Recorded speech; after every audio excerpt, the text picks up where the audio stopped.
আমরা আল্লাহর নামের মিছিল করতে আমাদের খারাপ লাগে। নারে তাকবীরের আওয়াজ শুনলে আমাদের মনে হয় জঙ্গি জঙ্গি জঙ্গি ভাব, ঠিক কি না? আর বর্তমান সময় ব্রাজিল আর্জেন্টিনার মিছিল দিলে খুব ভালোই লাগে, ঠিক কি না? ঠিক। বিশ্বকাপ চলতেছে। গত পরশুদিন এক মাহফিলে গেলাম। আমার সফর সঙ্গী ছিলেন আমাদের জাতীয় ইমাম সমিতির সম্মানিত সাংগঠনিক সম্পাদক উসমানীনগর উপজেলা আমার ভাই ইয়াকুব আলী কারি সাহেব, আপনাদের এলাকার ইমাম সাহেব। মাহফিলে মনে হয় দুই তিন ডজন মানুষ হবে, সবাই বিশ্বকাপে, ঠিক কিনা? আল্লাহর রসুল সাল্লাল্লাহু আলাইহি ওয়াসাল্লামের গাম, যেটা গাম সেটার সাথেও মুবারক। সেটা কি? মুবারক। আল্লাহর রসুলের পায়খানা, সেটার সাথে কি লাগবে? মুবারক। আমাদের পায়খানায় দুর্গন্ধ আছে না নাই? এখন কেউ যদি বলে নবীর পায়খানায় দুর্গন্ধ আছে, তার ঈমান থাকবে? আমরা এরকম না বললে চলবে না। কোরআন হাদিসের দলিল থাকতে হবে, ঠিক কিনা? নবীজির প্রস্রাব এটা মুবারক, নবীজির গাম এটা মুবারক, নবীজির প্রতিটা অঙ্গ প্রত্যঙ্গকে আমরা নাম বললে সাথে বলতে হবে মুবারক। এটা হচ্ছে আদাব। আল আদাবুল মুফরাদ কিতাবের মধ্যে লিখেছেন নবীর প্রতিটা অঙ্গ প্রত্যঙ্গ একদম একটা লুম পর্যন্ত যদি কেউ উচ্চারণ করে তার সাথে লাগাতে হবে মুবারক, ঠিক কিনা? প্যারে হাজিরিন, ঠিক তেমনি ভাবে আল্লাহর রাসূল সাল্লাল্লাহু আলাইহি ওয়াসাল্লামের প্রস্রাব মুবারক খেয়েও অনেকে জান্নাতি হয়েছে। আপনারা কি কোনো সময় শুনছেন এই কথা? শুনছেন কি? উলামায়ে কেরাম যারা আছে তারা তো শুনছেন। এটা নিয়ে বর্তমান লামাযহাবী ভাইয়েরা দ্বিমত করেন যে হাদিসগুলা জাল হাদিস। কি বলেন? আপনারা আমার সাথে কথা বললে বুঝবো যে আপনারা বুঝতেছেন। তারা কি বলে? জাল হাদিস। জাল বুঝেন তো? অর্থাৎ যে হাদিসের কোনো ভিত্তি নাই, যেই কথাগুলার নবীর না, যেই কথাগুলা কোনো মানুষ বানাইছে, এটা জাল, নকল। এই বুঝছে আমার চাচা? নকল। প্যারে হাজিরিন, খুব খেয়াল করে শুনবেন। নবীজির প্রস্রাব মুবারক পান করে জান্নাতি হইছেন, শুনেন আমি আগেই বলে দেই, নবীজি কাউকে বলেন নাই কখনো যে আমার প্রস্রাব তোমরা খাও, এটা খুব উপকার অথবা এটা খুব উত্তম, এটা বলেন নাই। ভুল বশত, কি বশত? ভুল বশত খেয়ে জান্নাতি হয়েছে, ভুল বশত। প্যারে হাজিরিন, শুধু তাই নয়, আমি বলবো নবীজির রক্ত মুবারক পান করেও জান্নাতি হইছেন। সুবহানাল্লাহ পড়েন। অসংখ্য দলিল আছে, আমি এই কথাগুলাই বলে শেষ করব। প্যারে হাজিরিন, আমি যেই কথাটি, যেই হাদিসটি এখন বলবো, অনলাইনে যাচ্ছে আল মুজামুল কাবীর একটা কিতাব আছে, নাম কি? আল মুজামুল কাবীর, যেটা আজ থেকে প্রায় 1000 বছর আগে রচিত হয়েছে। হাদিসের কিতাব আল মুজামুল কাবীর, তাবরানী রাদিয়াল্লাহু রাহমাতুল্লাহি আলাইহি ওনার থেকে রচিত। এবং এই কিতাবের মধ্যে, এই কিতাব না শুধু, আরো কিছু কিতাব, সুনান বাইহাকি, নাম শুনছেন তো? সুনান বাইহাকি, সুনানুল কুবরা 7ম খণ্ড, হাদিস নাম্বার 13406। এই যে হাদিস বলবো আমি আগে নাম্বার বলে দিই, কারণ এখন তো আর আমি আগেই বলে দিয়েছি, এখন নাম্বার না বললে বলে না এটা হুজুর মন গড়া বলছেন, ঠিক কি না? আমি মন গড়া বলছি কিনা নাম্বার বলে দিলাম। সুনান বাইহাকি, সুনানুল কুবরা 7ম খণ্ড, হাদিস নাম্বার 13406। মাজমাউজ জাওয়াহিদ, মাজমাউজ জাওয়াহিদ 8ম খণ্ড, হাদিস নাম্বার 14014। আরো অনেক হাদিসের কিতাবের মধ্যে এই হাদিসটি এসেছে। হাদিসটি হলো কুসাতু শারবু বাউলিন নবী সাল্লাল্লাহু আলাইহি ওয়াসাল্লাম قد وردت لامرأتين বারাকা ইবনে ইয়াসার রাদিয়াল্লাহু তাআলা আনহু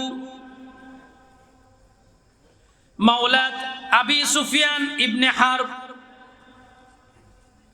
এই যে কথাগুলা বললাম, এটা হচ্ছে এই হাদিসের শুরুতেই এসেছে। বারাকা বিনতে ইয়াসার, নাম কি বলেন আমার সাথে? নাম কি? বারাকা বিনতে ইয়াসার। আল্লাহর রাসূলের একজন সহধর্মিণী, আল্লাহর রাসূলের একজন স্ত্রী ছিলেন উম্মে হাবিবা, নাম শুনছেন তো? উম্মে হাবিবার একজন দাসী ছিলেন বারাকা বিনতে ইয়াসার। এই বারাকা বিনতে ইয়াসার হচ্ছেন আবু সুফিয়ান ইবনে হারব। ইনশাআল্লাহ আবু সুফিয়ান ইবনে হারব উনার দাসী ছিলেন। উনি উম্মে হাবিবার পিতা উম্মে হাবিবাকে ওই দাসী বারাকা বিনতে ইয়াসারকে দান করেছেন। আল্লাহ রসুলের যুগে দাস দাসীর যুগ ছিল, বর্তমানে তো নাই। বর্তমানে আমরা যারা কামলা খাটাই বেতন দিয়ে মাস পরে, সে ইচ্ছা করলে থাকতেও পারে নাও থাকতে পারে। দাসী প্রথা এরকম ছিল, একজন কৃতদাসকে কিনা হতো, বাজারে বিক্রি করা হতো মানুষকে। আপনারা জানেন তো, বাজারে বিক্রি করা হতো মানুষকে। আল্লাহ রসুল সাল্লাল্লাহু আলাইহি ওয়াসাল্লাম যখন নবুয়ত লাভ করলেন, আস্তে আস্তে এই প্রথাটা বিলীন করে দিলেন। কারণ কোন মানুষ মানুষের দাস হতে পারে না, দাস হতে হবে একমাত্র আল্লাহ, ঠিক কিনা? প্যারে হাজিরিন, এই বারাকা বিনতে ইয়াসার উম্মে হাবিবার কৃতদাস ছিলেন। আল্লাহর রাসূল সাল্লাল্লাহু আলাইহি ওয়াসাল্লাম রাতে উম্মে হাবিবার ঘরে শায়িত ছিলেন। উম্মে হাবিবার ঘরে আল্লাহর রাসূল ওই রাত্রি যাপন করতেন। বিদায় ঘরের ভিতরে রাত্রি প্রস্রাব করতেন সিলিমসির মধ্যে।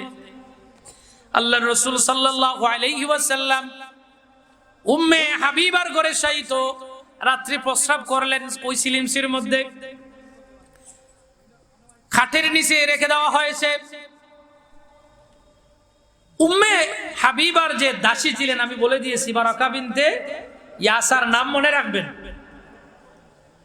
প্যারে হাজিরিন, বারাকা বিনতে ইয়াসার ওনার গভীর রাত্রে খুব পানির পিপাসা লাগলো। উনি ঘরের মধ্যে পানি কুচাকুচি করতেছেন। আমাদের মতো এরকম ঘরে মজুদ পানি খুবই কম থাকতো, কারণ তারা পানি কোথা থেকে কুড়াতেন? কুয়ার ভিতর থেকে। প্যারে হাজিরিন, উনি গিয়ে দেখলেন একটা কৌটার ভিতরে দেখা যায় কিছু পানি। আচ্ছা, পানি আর প্রস্রাবের গ্রান কি একরকম? জুড়ে বলেন না কেন? পানি এবং প্রস্রাবের গ্রান একরকম না। প্রস্রাব যদি কেউ ঘরের মধ্যে বিছানার মধ্যে করে, ওই প্রস্রাবের দুর্গন্ধ আশপাশ থেকেও দেখা যায়, মানে বোঝা যায় যে প্রস্রাব করছে, ঠিক কিনা? প্যারে হাজিরিন, ছোট বাচ্চার প্রস্রাব হলেও দুর্গন্ধ হয়, আর বড়দের প্রস্রাব হলে তো আর উপায় নাই। বারাকা বিনতে ইয়াসার দেখলেন একটি কৌটার মধ্যে পানি দেখা যায়। উনি পানি হাতে নিলেন, নাকের কাছে নিলেন, দেখলেন এত সুগ্রাণ, এত সুগ্রাণ, মেশকে আম্বরের চাইতো আরো গ্রাণ। উনি কোনো কিছু আর দেরি না করে কি করলেন? পান করে দিলেন। আচ্ছা, এই যে পান করলেন, আল্লাহর রাসূল কি বলছেন পান করার জন্য? কি বলেন? না, বলেন নাই। বুঝবেন কথাগুলো। প্যারে হাজিরিন, আল্লাহর রাসূল সাল্লাল্লাহু আলাইহি ওয়াসাল্লাম 10 মিনিট নিতে কথা শেষ করুন কিনা? আল্লাহর রাসূল সাল্লাল্লাহু আলাইহি ওয়াসাল্লাম, ও আচ্ছা আচ্ছা, আল্লাহর রাসূল সাল্লাল্লাহু আলাইহি ওয়াসাল্লাম সকালে ঘুম থেকে উঠে বারাকা বিনতে ইয়াসারকে বললেন যে খাটের নিচে কিছু প্রস্রাব আছে, এগুলো ফেলে দিও। সুবহানাল্লাহ পড়েন। বারাকা বিনতে ইয়াসার বললেন, ইয়া রাসূলুল্লাহ, ইয়া হাবিবাল্লাহ, খাটের নিচে যে প্রস্রাব সেটা তো আমি জানি না, আমি পানি মনে করে তো রাত্রে পান করে ফেলেছি। সুবহানাল্লাহ পড়েন। আরো জোরে বলেন না সুবহানাল্লাহ। আল্লাহর রাসূল সাল্লাল্লাহু আলাইহি ওয়াসাল্লাম বললেন, রে বারাকা বিনতে ইয়াসার, তুমি যে প্রস্রাব পান করে নিয়েছো, জানিয়ে রাখো কিয়ামতের দিন জাহান্নামের আগুন তোমাকে স্পর্শ করবে না। সুবহানাল্লাহ। আর আওয়াজ কম হইতো না বেশি হইতো? তাহলে আরো জোরে বলেন না সুবহানাল্লাহ। নারায়ে তাকবীর, নারায়ে রিসালাত, আহলে সুন্নাত ওয়াল জামাত, নূর নবীজির দুশমনেরা। প্যারে হাজিরিন, শুধু তাই নয়, অন্য রিওয়ায়াতে পাওয়া যায় নবীজি বলছেন, তুমি যে প্রস্রাব পান করে নিয়েছো, ওই প্রস্রাব পান করার কারণে তোমার মৃত্যু ছাড়া আর কোনো রোগ হবে না। সুবহানাল্লাহ। এই হলো একটি রিওয়ায়াত। আমি আরো একটি রওয়ায়াত বলবো। প্যারে হাজিরিন, এটা বললাম বারাকা বিনতে ইয়াসার। আরো একটি রওয়ায়াতে আসছে উম্মে আয়মানের কথা। কার কথা? উম্মে আয়মান। উম্মে আয়মানও ছিলেন আল্লাহর রসুলের একজন দাসী। কি ছিলেন? আল্লাহর রসুলের দাসী। প্যারে হাজিরিন, উম্মে আয়মান মাওলাত রাসূলুল্লাহ আল্লাহর রসুলের দাসী ছিলেন। এই রিওয়ায়াতের মধ্যে মুজাবুল কাবিরের মধ্যেও এই হাদিসখানা এসেছে। এরপরে সুনান বাইহাকিতে ওই হাদিসটি এসেছে। উম্মে আয়মানের কথা দুইটা রিওয়ায়াত আছে। কয়টা? খুব খেয়াল। দুইটা রিওয়ায়াতের মধ্যে আছে। প্রথম রিওয়ায়াতকে বাইহাকি রাহিমাহুল্লাহ তিনি জয়ীফ বলেছেন। জয়ীফ মানে জাল না, জয়ীফ মানে হচ্ছে দুর্বল। জয়ীফ মানে কি? জাল না। জাল এক জিনিস, জাল মানে হচ্ছে বানোয়াট। জাল মানে কি? বানোয়াট। আর জয়ীফ মানে হচ্ছে দুর্বল। কোন রাউয়ির কারণে দুর্বল হতে পারে, কিন্তু হাদিসকে অস্বীকার করা কোনো সুযোগ নাই। দুইটা রিওয়ায়াতের মধ্যে একটি হচ্ছে জয়ীফ, দ্বিতীয় রিওয়ায়াতকে সমস্ত উলামায়ে কেরাম, বিশেষ করে আবু ইয়ালা পক্ষ থেকে যে রিওয়ায়াত, এটাকে সমস্ত উলামায়ে কেরামগণ সহিহ বলেছেন। সুবহানাল্লাহ। এই রিওয়ায়াতের মধ্যে উম্মে আয়মান রাদিয়াল্লাহু তাআলা আনহা আল্লাহর রাসূলের প্রস্রাব পান করেছিলেন। এইরকম ভুলবশত উম্মে আয়মানকে আল্লাহর রাসূল বললেন, এই হাদিসটি এরকম এসেছে, উম্মে আয়মানকে বলছিলেন আল্লাহর রাসূল সাল্লাল্লাহু আলাইহি ওয়াসাল্লাম একইভাবে যে আমার খাটের নিচে কিছু প্রস্রাব আছে, এটা ফেলে দিও। উম্মে আয়মান রাদিয়াল্লাহু তাআলা আনহা এই প্রস্রাবটা নিয়ে যখন ফেলবেন, তখন নাকের কাছে নিয়ে দেখেন সুঘ্রাণ করতেছে। সুবহানাল্লাহ পড়ে। উম্মে আয়মান রাদিয়াল্লাহু তাআলা আনহা উনি ফেলবেন কি মানে খাবেন, এটা চিন্তা করতেছেন। অনেক চিন্তা করতে করতে উনি খেয়ে ফেললেন। সুবহানাল্লাহ। আল্লাহ রাসূল বললেন, প্রস্রাবটা কি ফেলেছো? উনি তো আর মিথ্যা বলতে পারেন না। বললেন, ইয়া রাসূলুল্লাহ, প্রস্রাবের মধ্যে এরকম সুঘ্রাণ, আপনার প্রস্রাব মুবারকের মধ্যে এরকম ঘ্রাণ আমি আর ফেলতে পারি না, আমি খেয়ে ফেলেছি। সুবহানাল্লাহ।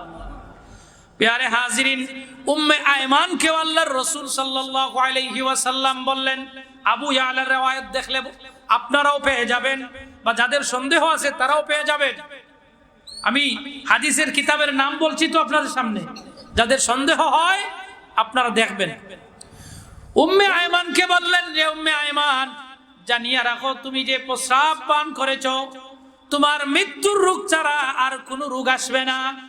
প্যারে হাজিরিন, মুহাদ্দিসিনে কেরামগণ উম্মে আয়মান সম্পর্কে বলেন, উম্মে আয়মান মৃত্যুর আগ পর্যন্ত কোনোদিন একবার জ্বরও আসে নাই উনার শরীরে। সুবহানাল্লাহ। তাহলে নবীজির প্রস্রাব আর আপনার আমার প্রস্রাব কি সমান? জুড়ে বলেন না, কোনো সমান নাকি? নবীজির প্রস্রাব পান করে সাহাবায়ে কেরামরা জান্নাতি হয়, শুধু তাই নয়, আল্লাহর রাসূল সাল্লাল্লাহু আলাইহি ওয়াসাল্লামের রক্ত মুবারক পান করেও জান্নাতি হয়েছেন। এই কথা বলেই শেষ করে দিব। আল্লাহর রাসূল সবাই জানেন, আল্লাহর রাসূল সাল্লাল্লাহু আলাইহি ওয়াসাল্লামের দাঁত মুবারক শহীদ হয়েছিল কোন যুদ্ধে? উহুদের যুদ্ধে। কোন যুদ্ধে? উহুদের যুদ্ধে। নবীজির দাঁত মুবারক যখন শহীদ হয়, নবীজির মুখ দিয়ে রক্ত বেয়ে বেয়ে পড়তেছে।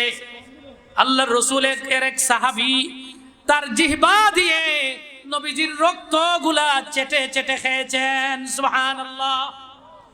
আল্লাহর রাসূল সাল্লাল্লাহু আলাইহি ওয়াসাল্লাম যখন পরবর্তীতে জানলেন আল্লাহর রাসূলের রক্ত মুবারক ওই সাহাবী জিহ্বা দিয়ে চেটে চেটে খেয়েছেন, আল্লাহর রাসূল বলে দিয়েছেন, রে সাহাবী, জানিয়ে রাখো আমার যে রক্তটা তুমি পান করেছো, ওই রক্ত পান করার কারণে তোমার জন্য জাহান্নামের আগুন হারাম হয়ে গেছে।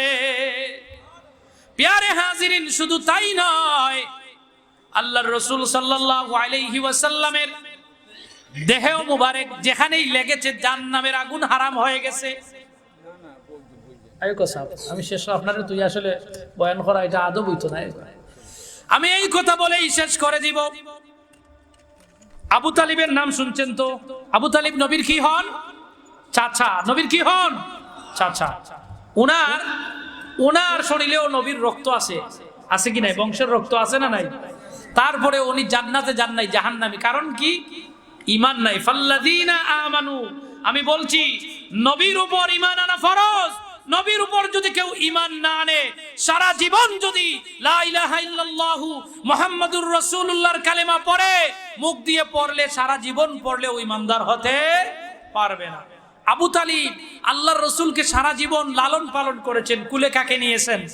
নবীর শরীর মুবারক, হযরত আল্লাহর রসুলের শরীর মুবারক আবু তালিবের বদনে লেগেছে। প্যারে হাজিরিন, হাদিস সাক্ষী, আবু তালিব কাফের হওয়ার পরেও আবু তালিবকে জাহান্নামের আগুন স্পর্শ করে না, শুধুমাত্র জাহান্নামের একটি জুতা পরিধান করানো হয়েছে। সুবহানাল্লাহ পড়ে। তাহলে একজন ঈমান না আনার পরেও কাফির হয়েও যদি নবীজির বদন শরীর মুবারক লাগার কারণে ওই ব্যক্তি ঈমানদার না হওয়ার পরেও ওই ব্যক্তির শরীরটাকে জাহান্নামের আগুন বক্ষণ করতে পারে না। আমরা যে নবীর উম্মত, যদি নবীকে পরিপূর্ণভাবে আমাদের জীবনের চাইতেও বেশি ভালোবাসি, তাহলে আমরা নবীকে ভালোবাসার কারণে জাহান্নামের আগুন কি আমাদেরকে স্পর্শ করতে পারে না। এজন্য ঈমান একটি শুধুমাত্র ফাল্লাযীনা আমানুর ব্যাখ্যাই করতে পারলাম না। প্যারে হাজিরিন, বললাম না শুধু এর ব্যাখ্যায় 3 ঘন্টা সময় লাগবে। প্যারে হাজিরিন, ফাল্লাযীনা আমানু বিহি ওয়া আযযারুহু ওয়া নাসরু, নবীর উপর ঈমান আনতে হবে এবং নবীকে সম্মান করতে হবে। কি করতে হবে? সম্মান। ওয়া আযযারু, নবীকে সম্মান করতে হবে। ওয়া নাসরু, এবং নবীকে সাহায্য করতে হবে। কি করতে হবে? সাহায্য করতে হবে। 3 নাম্বার কথা। 4 নাম্বার কথা হলো ওয়ানাসরু ওয়াত্তাবাউন নূরাল্লাযী উনজিলা মাআ, আল্লাহর নবীর সাথে যে নূর নিয়ে এসেছিলেন সেটা হলো 30 পারা কোরআন। সুবহানাল্লাহ পড়েন। এই যে নূর নিয়ে এসেছেন, ফাল্লাযীনা আমানু বিহি ওয়া আযযারুহু ওয়া নাসরু ওয়াত্তাবাউন নূরাল্লাযী উনজিলা মাআ, এই কোরআনের উপরও ঈমান আনা লাগবে, কোরআন অনুযায়ী জীবন যাপন করা লাগবে। এখন কথা হলো, নবীর উপর ঈমান আনলাম, নবীকে সম্মান করলাম, ইজ্জত করলাম, রেসপেক্ট করলাম এবং নবীকে সাহায্য করলাম। সাহায্য কিভাবে করব? নবী তো নাই। ইসলামকে আমরা পুনর্জীবিত করব। ইসলামের কাজে, ইসলামকে আমরা পুনর্জীবিত করার জন্য আমাদের দেহের তাজা রক্ত ঢেলে আমরা জিহাদ করব। তাহলে নবীকে সাহায্য করলাম। সুবহানাল্লাহ।